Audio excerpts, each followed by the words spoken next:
سورة النوح مكية. بسم الله الرحمن الرحيم.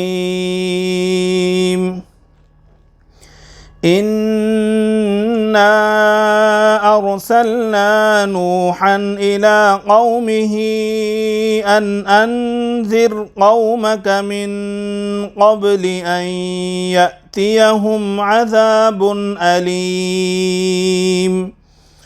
قال يا قوم إني لكم نذير مبين أن اعبدوا الله واتقوه وأطيعون يغفر لكم من ذنوبكم ويؤخركم إلى أجل مسمى إن أجل الله إذا جاء لا يؤخر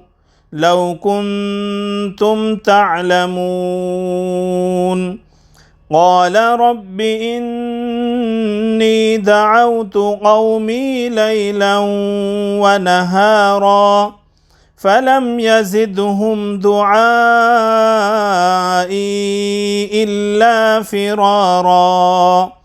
وإني كلما دعوتهم لتغفر لهم جعلوا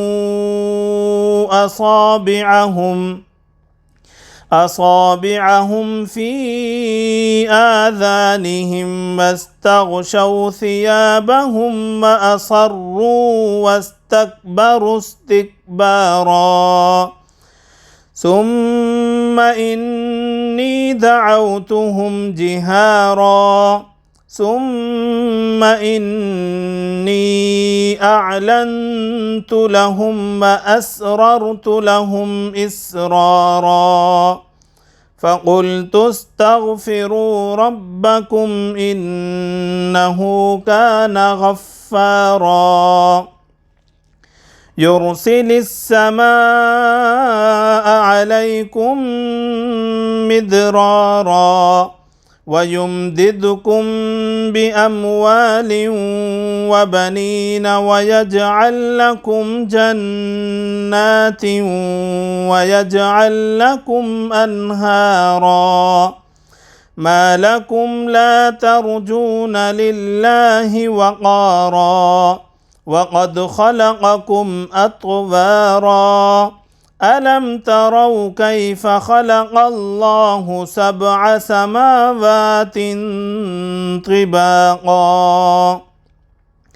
وجعل القمر فيهن نورا وجعل الشمس سراجا والله أنبتكم من الأرض نباتا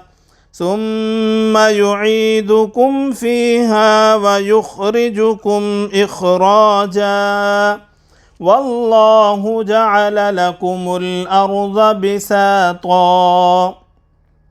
لتسلكوا منها سبلا فجاجا قال نوح رب إنهم عصوني واتبعوا من لم يزده ماله وولده إلا خسارا ومكروا مكرا كبارا وقالوا لا تذرن آلهتكم ولا تذرن ودا